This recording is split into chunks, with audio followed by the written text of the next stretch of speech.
The Sideways, Book 1, Awake, written and narrated by Andy Havens. If you're enjoying the podcast, or you've enjoyed the written book, we'd always appreciate a share on your favorite social network.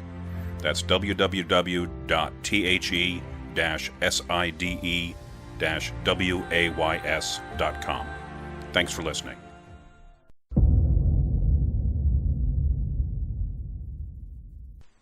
Wallace wasn't particularly surprised when Caolan sat down next to him on the park bench a few blocks from the library. He'd been expecting someone from their little lunch group to show up, either the Greenman or the Crow, and at 2 weeks it had actually taken a bit longer than he'd thought. "I need to find the girl," the Greenman said, with no introduction. "You mean Kendra," Wallace said, unnecessarily. But while he wasn't surprised, he was still a bit uncomfortable. Naturals were some of the hardest creatures to truly see, since their ways often disappeared into the fabric and flow of the world itself. Caolan simply sat and stared at him, waiting. After a moment of nervous silence, Wallace replied, "I have no idea where she is." The Greenman nodded. "I didn't think you did, but I thought maybe we could work together to find her." Wallace balled the crusts of his sandwich up inside his brown paper bag and plopped it in the trash bin beside the bench. He took the last few sips out of a juice box and threw that out too. Standing up, he said, "I don't think that's smart. Not for me. And why do you want to find her anyway?" Caolan stood up too. Easily a head taller than Wallace, he looked down at the man in a way that seemed to convey both concern and menace. "My boss thinks she may be in danger. Serious danger." "I think I'd agree with that," said Wallace, turning and walking back towards the library. "But it's still not a smart thing for me to do." He stopped when he felt the Greenman's hand on his shoulder, always a slightly odd feeling, that. Like the difference between filtered indoor air and a breeze from the outside, carrying a hint of dust or loam. "Just tell me what you think you know," said Caolan. "I'm not asking you to go anywhere or do anything. I know that's not your strength." Wallace snorted. Annoyed, though. "True," he admitted, chuckling a bit. Caolan gestured back to the bench. Wallace checked his watch, shrugged, and sat down again. For the next 15 minutes, Wallace and the Greenman shared everything they knew about Kendra's situation. Caolan knew, of course, about how the girl had come to the library. He'd brought her there, after all. And he knew many more details about the fight with the ethereals. But Wallace knew more about the challenge Kendra had faced in the library, and about how she'd freed Tess. That was, he told Caolan, the subject of much gossip among the staff for several days. "I'd imagine," the Greenman agreed. "For the librarian to lose a tool like that? Very odd, and compounded with the other oddness of the girl's awakening." They sat quietly for a few moments, watching the mundane traffic go by. Finally, Caolan asked, "How unusual is it for a reckoner to sleep like that, to not know the ways or domains?" "It's very unusual," Wallace replied. "Not unheard of. I did some digging last week and found a couple dozen cases in the records. That's over the course of 1,000 years or so. Most of the time, it was a child who was lost among mundanes for some reason, abandoned or orphaned and then retrieved. Almost always within a short time, though. A baby lost very young and then recovered and returned to a house. But again, still a young child, still at an age when we all initially learn to walk the ways." The Greenman nodded. "You are all odd to us. My kind are born knowing." Of course," Wallace said. "You are more of a living way yourself than a reckoner." Caolan chuckled. "A living way. I like that. You may be a poet as well as a librarian, young one." Odd to be called a young one, Wallace thought, by a creature probably around 4 years old. "Poetry encodes more meaning than many other forms of—" Yes, Caolan interrupted him. "But back to the girl. It seemed to me from what she'd said in the garden that she'd been on the kinds of drugs that mundanes give each other to reduce their creativity and vision. Wallace made a sour face. That's a side effect, not the reason. Many of them have a hard time with even the narrow slice of reality they experience. Theirs is not an easy life, I think. You sympathize with them. Oh, of course, Wallace said. How can you not? They are so much like us. Caolan shook his head. Mirkir is more like me than they are. But never mind that. If it is unusual for a girl to get to her age unawakened, my thought was that maybe those drugs hampered her the same as they do certain functions of the chronics. Wallace nodded. That's not a bad theory. Whether it was intentional or not, who knows? A young reckoner in the mundane world might present as schizophrenic or even psychotic. I don't know those words. You wouldn't, but it's not uncommon among them. Their ability to perceive reality being so narrow, it almost begs for misunderstanding and misdirection. Caolan nodded. Where would she get those drugs? From a parent? A parent's permission would certainly be needed, usually, but the drugs themselves, you generally would need a doctor to prescribe them. I know of doctors. Can we discover which one gave her the drugs? Wallace nodded. Trivial information to retrieve, especially since so much of that data is now online. Give me just a minute. The young man removed a laptop from his backpack and fired it up. Caolan sat quietly and watched Wallace's manipulations of the device. He was doubly confused, both by the technology and the waves of sight that flowed through Wallace's fingers. But he was accustomed to waiting and watching and not really understanding the things held important by the young domains, as Earth sometimes thought of the other houses. Finally, Wallace snapped the computer shut and returned it to its backpack. A psychiatrist named S. Leone. Office isn't that far from here. We could walk. Caolan nodded and held out his hand. Wallace took it, and they slid onto a narrow road, speeding off in the direction of Dr. Leone's office faster than the nearby cars.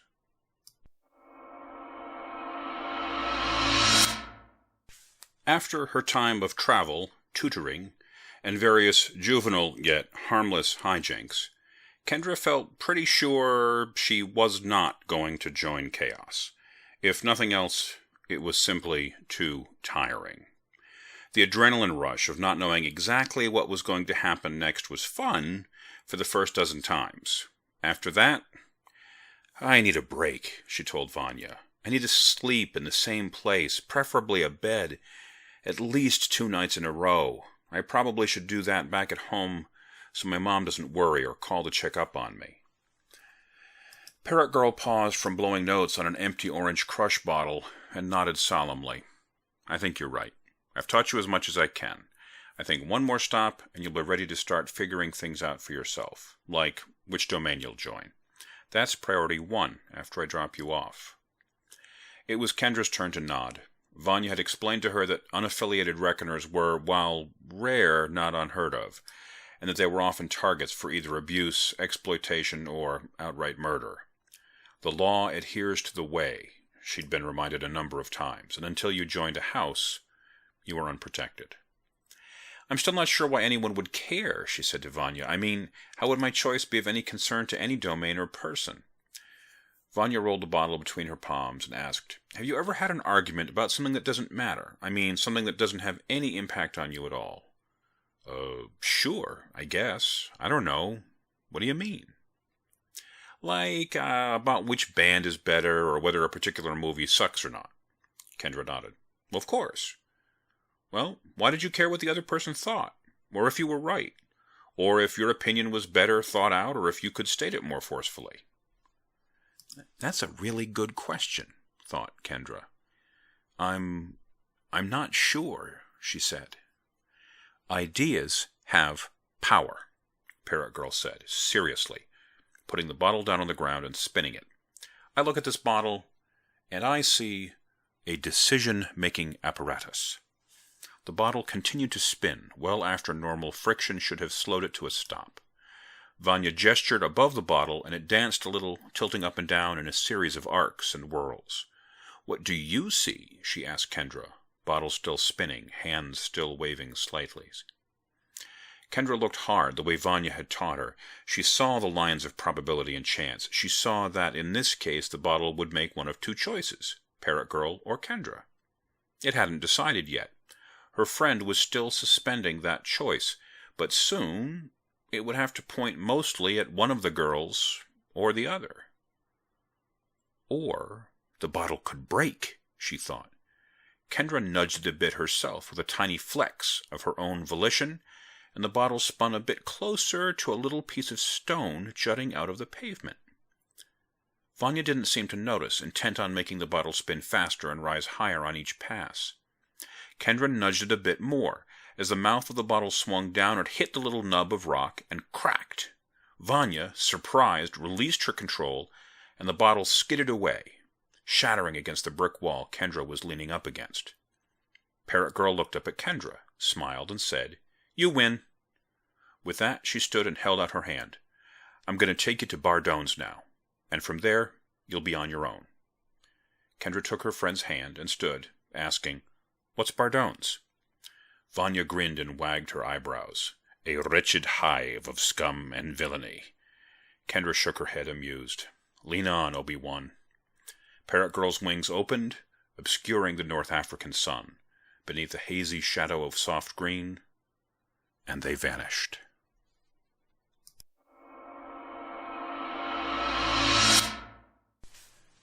The hardest part about breaking into Dr. Leon's office was waiting for her to leave the building.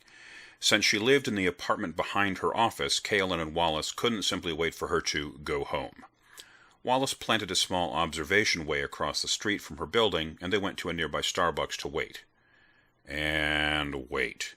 Nearly 12 hours later, Dr. Leon finally left the building and got a cab, leading the two to believe she'd be out for at least some time. Slipping unseen into a mundane's building and office was no work whatsoever, but Wallace made sure they were careful to check for any hidden ways that might betray their presence. The situation with Kendra was unusual enough that neither of them believed other reckoners weren't involved. Once inside, Kaelin began carefully searching shelves, drawers, and books, while Wallace turned on the doctor's computer to see if he could discover anything there. Again, the kind of security that protected unwanted attention from other mundanes had no real stopping power against even a junior clerk of sight. "According to her notes," Wallace said after a few minutes, "Kendra is suffering from some pretty severe issues, including paranoid schizophrenia and bipolar disorder. That's what they often say when one of them gets a glimpse of the world. Not surprising." "Agreed," said Kaelin. "And," Wallace continued, "there's nothing else in her files that suggests Leon isn't simply treating Kendra as a mundane with mental illness. So, no clues. Nothing to help find her." Wallace shook his head, still clicking through pages of notes, going backward through the years of Kendra's treatment. "Nope. Adjustments to medications, new prescriptions when new drugs come on the market, various comments about Kendra's personal life, but nothing you wouldn't expect from a girl with some troubling issues." Kaelin grunted in frustration, acknowledgement, and he continued to gently toss the office, looking under and behind anything that he could easily open, shift, or lift. "What's this?" he asked at one point, holding up a very nice set of shiny metal balls on wires, all hung in a row from a metal frame. "It's called a Newton's Cradle," Wallace explained. "It's just a desk toy. You swing the balls back and forth. Some mundanes find it relaxing or entertaining." The Greyman put it down and set the balls swinging all at the same time. "Boring," he said. Wallace smiled to himself, but didn't explain the proper use of the toy.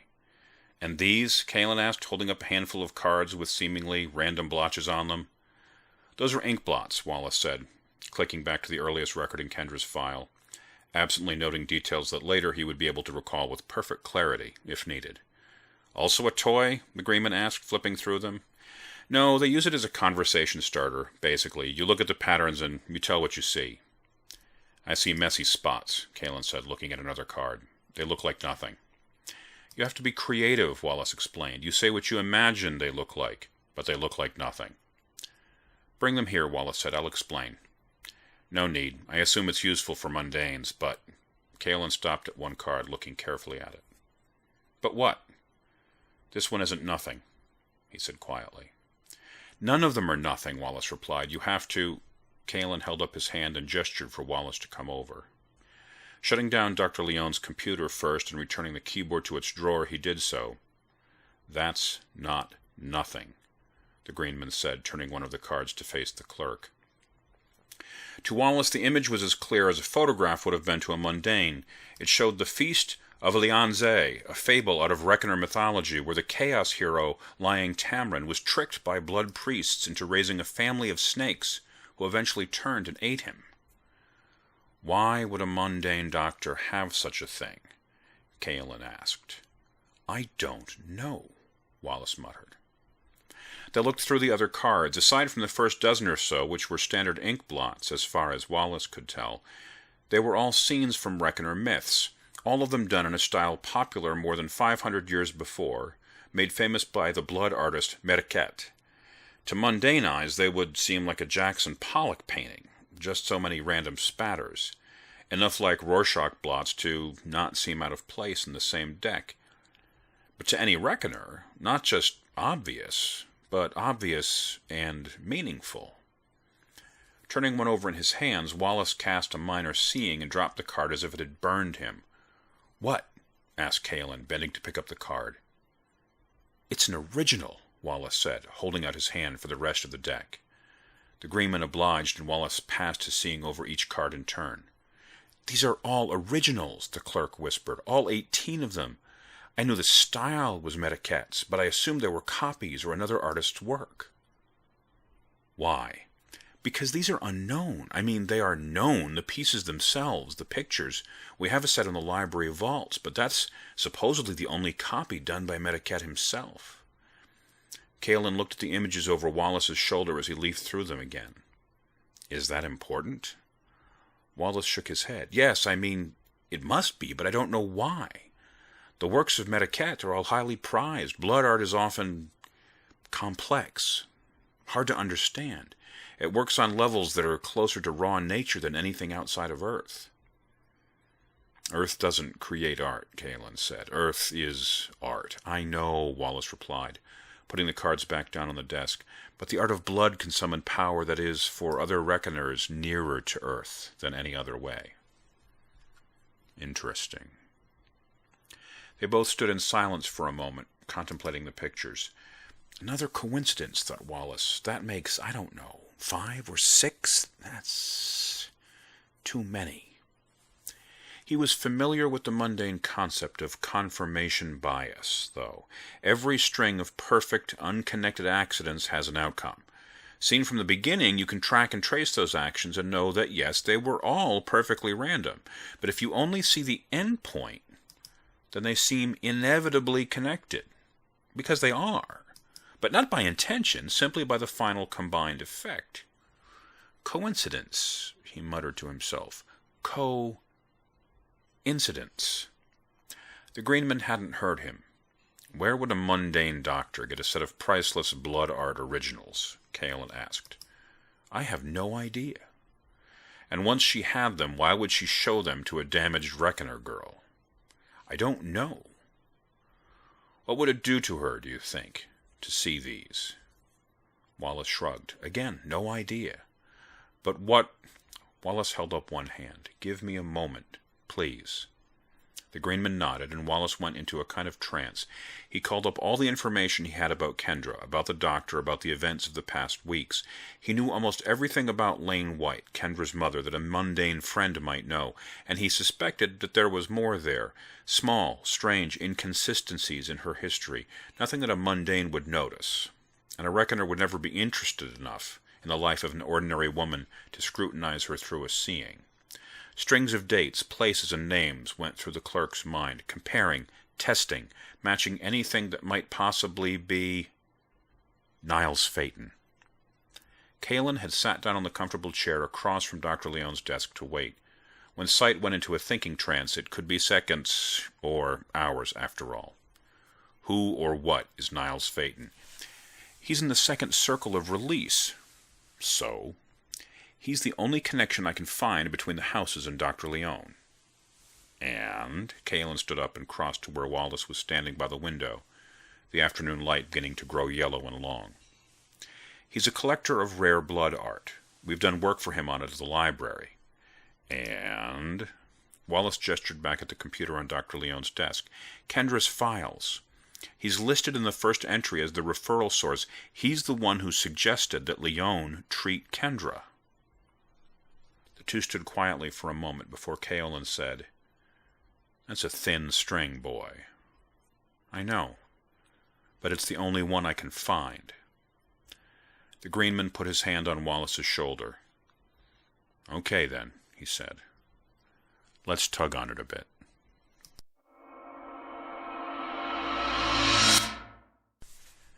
From the outside, Bardon's looked like nothing.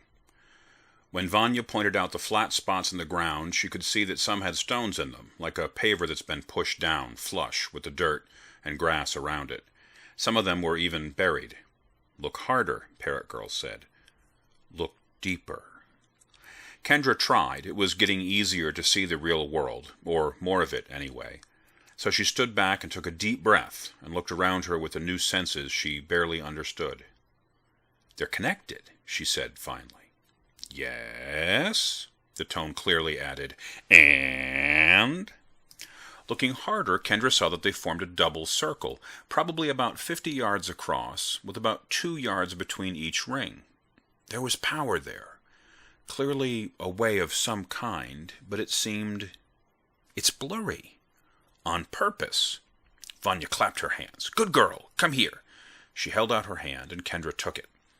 Walking slowly, almost in a kind of marching step, Vanya led her between the lines, and Kendra could now sense a kind of pattern within the pattern.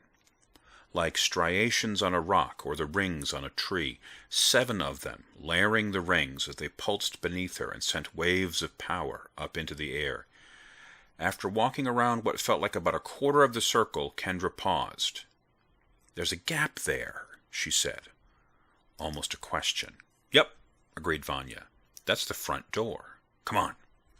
Still holding hands, they moved a bit faster, and when they got to the spot on the way that seemed less solid, they passed through it and into... "Welcome to Bardon's," said Parrot Girl with a flourish. The empty Scottish glade had been transformed into a noisy, bustling space that seemed half restaurant and half circus. There were tables and chairs and a high domed ceiling made of, it seemed, slowly rotating black smoke. As it swirled, Kendra could occasionally see through it to the stars and moon they'd left behind.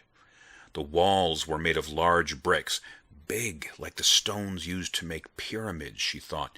They were all of a grayish material, but with hints of other colors.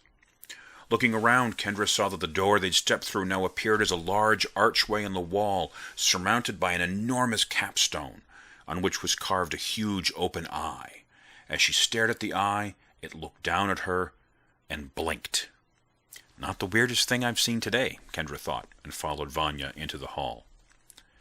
A woman in jeans and a t-shirt with a name tag that said, "Hi, I'm Dottie," approached them and asked, "Eat, watch, or play?" "Eat to start," Vanya replied, "whatever the special is, and water to drink or iced tea if you got it." "Sure thing, little sister," the woman replied. "Sweet? Heck yeah." "KK," the woman said, making a note on a pad she took out of her back pocket. She seemed to Kendra to be entirely normal by mundane standards. Athletic build, not too tall, dirty blonde hair pulled back in a ponytail, maybe 25 or 30 at most. But as she wrote on the pad, Kendra saw that Dottie's skin was marked with loops and whorls of very fine, almost invisibly pale tattoos that moved. As Dottie turned to go, she said, "Good spots over by the fire still, if you want to watch the next game. And if you want to play, remember that you got to declare, no jacking, pigging, or vendetta allowed." Yeah, I know, I've been here before. Door knows me." "Just saying," Dottie just said, and went off towards the far end of the space. "So this is a sanctuary?" Kendra asked. "But for who?" Vanya grabbed Kendra's hand, leading her around the edge of the room to some open tables near a fireplace about the size of a minivan. She sat and motioned for Kendra to do the same, saying, "Sanctuary is a good word. It was called something else thousands of years ago, but now, well, the mundanes come up with interesting vocab sometimes. For having a much less interesting worldview, they're remarkably poetic." "So, you still haven't answered my question. Sanctuary for who?" Oh, for anyone, really, Vanya said, gesturing around. Raising an eyebrow, she asked, "Our server. What house?" "Blood," Kendra answered, without pause. "Good girl. How'd you know?" "How would I not?" Vanya nodded. "You're getting more used to the signs. At first, like anything, you need to think about it. Eventually, a reckoner or a way will just be obvious." Kendra nodded. "It's like asking someone, how do you know something's cold? The question doesn't even make sense what you know what the words mean." "Right." Parrot Girl paused to look around, and so did Kendra. It seemed the more she looked like a giant stone tavern from a mix of ages. The huge fireplace had Gothic carvings of faces across the mantel. Just to the left of it, though, was a neon Wurlitzer jukebox, and 3 reckoners were shooting pool, while another 3 or 4 looked on under a hanging chandelier lit by hundreds of tiny fey lights. The chain holding the chandelier disappeared up into the dark smoke of the ceiling, suspended by nothing, as far as Kendra could tell. It smelled good. It was amiably noisy. It wasn't too full, but it was comfortably friendly. There was the kind of vibe you got at good concerts or minor league sporting events, where everybody was clearly there to share a common activity. "It feels good here," she said simply. Vanya nodded again. "Bardone's is my favorite sanctuary. There are others, dozens. Some smaller, some much larger. This one has the best vibe, though." Dottie arrived with a tray on her shoulder and put 2 plates and 2 glasses in front of the friends. The meal was a kind of shepherd's pie of some kind with a side of baked apples and some cubes of something Kendra didn't recognize. "CB is still mixing up the iced tea," Dottie said, handing each of them a napkin bundled around utensils. "I'll be back in just a sec with a pitcher." "KK," Vanya said back to Dottie, which made the waitress smile. "CB?" Kendra asked. "Current Bardone, the owner, or manager. Depends on how you look at it. The guy in charge." Kendra nodded and tucked into the meat pie. It had crust on the bottom and mashed potatoes on top and was a little too hot, which meant it was the perfect temperature. By the time Dottie was back and pouring iced tea, she was ready for a good long drink to take some of the heat down a notch. "This is very, very good," she said around a mouthful of pie. "Above, right?" Vanya replied, equally eloquent around a too large chunk of hot meat. As they ate, Kendra studied the place more carefully. The walls themselves were fascinating. Again, she saw clearly that they had to be a way of some kind, but it didn't jump out at her what it was for, other than the obvious: separate the space from the outside and keep the inside invisible to mundanes. What did Dottie mean? No jacking, no pings or vendettas, she asked as she started in on the baked apples. Vanya gestured at the open area directly in front of the fireplace. "Some sanctuaries are just for rest or conversation. Bardone's also allows games, fights sometimes too, duels, a way for folks from different domains to get up into it. They can't do that outside whenever they want? Depends. Remember, houses aren't really allowed to fight each other. Individual reckoners can. So if you have a deadly beef with someone, yeah. Declare vendetta and try to kill them in some dark alley and hope their clan or tribe or jangle or whatever doesn't find out and come after you." "I still don't see how that's cool." "Oh, it's not. We have lots of other rules and laws that govern all kinds of activities. Some of it would be the equivalent of what you'd call criminal law or civil law. Many of our contracts use ways to bind them, and if you go off book," she shrugged, "the way can often enforce itself." "I don't see how that's any different than what what mundanes have." Vanya picked up a fork and stabbed one of the little soft cubes on Kendra's plate and popped it in her mouth. "Good," she said. "Excellent gal ganache. You won't like it." She reached over and quickly scooped the remaining cubes onto her own plate. Kendra frowned. "It's good, and I won't like it." Vanya nodded around her mouthful. "Very much an acquired taste, and I'm doing this to make a point. Hang on." She took a gulp of tea to wash down the last bite of stolen food, and then gestured at Kendra's place with her fork. "I took your gal ganache. You don't have it. Suppose you have wanted it. Now you're pissed, right?" Kendra nodded. "Sure, let's assume I am. So you can ask me to pay for it, or make a stink to the establishment, or steal my dessert when I'm in the loo, or whatever. It's between you and me. You follow?" Kendra nodded again. She was used at this point to Parrot Girl's roundabout way of teaching. "Now, what if instead I go into the kitchen and, I don't know, tip over a whole vat of gal ganache, or steal it all, or poison it, or whatever, and you come here and you want some, and Dottie tells you, 'Sorry, some crazy fairy chuffed the whole load. No gal ganache tonight for you.' Right? Okay. So, do you have a beef with me now, or with Bardone's?" Kendra had to stop and think. Think about it in terms of mundane law. Do you, Kendra, have any legal recourse against me, her most high and loveliest princess parrot person? Or against the establishment? Kendra shook her head. I don't think so. You didn't steal from me. And I might be disappointed with Bardones, but it's not their fault you pooped in the pot. That made Vanya giggle. Right, it ain't. But you still don't get your galaganache. That made Kendra nod and scowl. The effect is the same, but the cause is very different, she thought. Now, Vanya said, leaning way over the table and fixing Kendra with an overly dramatic stare, imagine that Bardones isn't mixing up galaganache, but instead is the source of the highest power in the universe. The light went on in Kendra's head. The law adheres to the way. Vanya leaned a little bit further forward and kissed Kendra on the forehead. Good girl, she said, dropping back into her chair and slurping the last of her iced tea loudly through the straw. As long as you mess with an individual reckoner, she said, or even their family or clan or whatever, you pay whatever price makes sense. And if you're powerful enough, maybe no price at all. But if you mess with the ways, Kendra interjected, you bring the whole house down on your ass, and probably the other domains too. Dottie appeared at that moment and asked, You kids want any dessert? They both shook their heads. The meat pie had been very filling. I'll fill up your tea and you can hang out as long as you like. Not so full tonight, so CB will go easy on the no drinking, no watchy rule. Both girls nodded their thanks. As Dottie turned to go, Vanya asked, You want to roll? Dottie grinned. Sure, fun stuff. Haven't had a decent rando at a table in a while. What do you need? What do you like? The waitress tapped her pencil in her teeth, thinking. Hair? For hair I need some lemon and a mirror. Be right back, said Dottie, turning on her heel to go. What was? Kendra started to ask. Just watch, Vanya said, digging a piece of string out of her pocket. Dottie came back and pulled a chair over from an empty table next to them, sitting on it backwards, arms folded on the back. She handed Vanya a lemon and a small, cheap, round mirror that looked like it probably came free with a small, cheap purse. Here you go, she said. Okay, great. Vanya took her table knife and cut the lemon in half. She squeezed some of the juice into one hand and motioned for Dottie to lower her head. And take the rubber band out, she said. Sure. The waitress did so, and her fine blonde hair fell down around her face as she leaned over the table. Kendra watched as Parrot Girl flicked drops of lemon juice into the woman's hair, and then kind of jiggled her hands around it for a second, fluffing the hair up and around a bit. She then gathered it up into a new ponytail and tied her piece of string around it. She squeezed a little more lemon juice out onto the string and lifted Dottie's chin up with a gentle touch. That's it. That's it, Dottie said. Yep. What did it?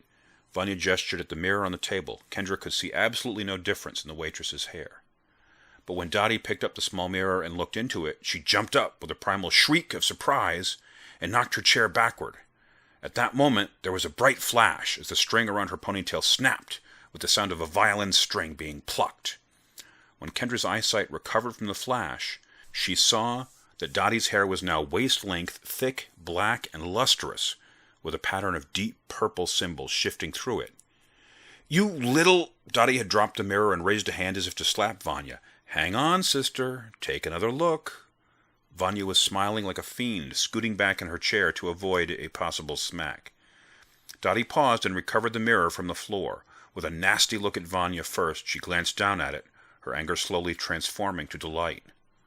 Holy crap, she said finally. That is... Wow, and it matches my carves. That's... Vanya leaned back, smug, crossing her arms, and finished the sentence. Totally awesome? The waitress nodded. Yeah. I thought for a second... Vanya interrupted. Yeah, sorry about that. It's the fear that triggers it. Whatever you think the absolute worst-case scenario is for your hair, well, that's what you'll see. Dottie shook her head both in wonder and to see how her hair fell now, clearly enjoying the cascade down her shoulders and all the way to her waist. It's gorgeous. Does it always work that well? Vanya snorted. What do you think? The other woman shook her head again and laughed. I guess you take what you could get when you roll with a roller. Especially if you ask for it, Vanya said, wiping the lemon juice off her hands onto her napkin. Truth, Dottie said. Wow. Anyway, nicely done, little sister. I'll bring you some tea. A little bit more in a bit. As she walked off, slowly tipping her head from side to side to test the weight and flow of her new hair, Parrot Girl said, Tell me what you saw. Tell me what you learned. I actually followed that all pretty well, Kendra thought. Not exactly sure how, but it makes more sense all the time. Rolling the dice, she said. That's you, Chaos, gesturing at Vanya, who just nodded. The way, Kendra continued, was set up with the lemon and the string, but the trigger was whatever she saw in the mirror. Like you said, the worst haircut ever. Worse than that, even, Vanya interrupted. But don't worry, the details. Go on. So you set up a way for her, rolled the dice, changed her hair, and she liked it. Right. Clearly Vanya wanted to hear more. Something else. Why, she thought. Why? Kendra asked. Without saying anything, Vanya made a look around and see your world gesture. Kendra looked. She saw people, reckoners, eating and drinking, shooting pool, talking in small groups, playing some cards in the corner. They all looked the way she now saw all reckoners. She could see their seeming and their true selves at the same time. The wings and the horns and the extra limbs no longer concerned her at all. There was a doorway to the kitchen through which Dottie had just disappeared. Several other waiters and waitresses came and went. Somebody put a song in the jukebox, some Dylan tune she didn't recognize. People eating, people talking, somebody on a cell phone. Look, she told herself, really look, what am I missing? What do I expect that I shouldn't, or what is different that I just don't? And suddenly it hit her. There's no money. Got it in one, Vanya said, leaning forward to give Kendra a little high five. Before Kendra could ask a clarifying question, so you were giving Dottie a tip? The room seemed to quiet down, quite a bit, all of a sudden. The night's first match will begin in 5 minutes, said a tall, bald man standing by the fireplace. Get your drinks topped off, fetch a chair, and place your bets. Kenvar of Release challenges Dai Li, Other Fingers Sensu of Flux. This is a grudge spar to settle personal grievance. There can be no call of Kan Li. Fight is to submission, unconsciousness, or death. No pinging or tagging during the match on penalty of life ban. He glanced around the room, seeming to make eye contact with a few folks. He was, Kendra now saw, a very tall man with a fantastically muscular build. Like a caber tosser, she thought, or a blacksmith.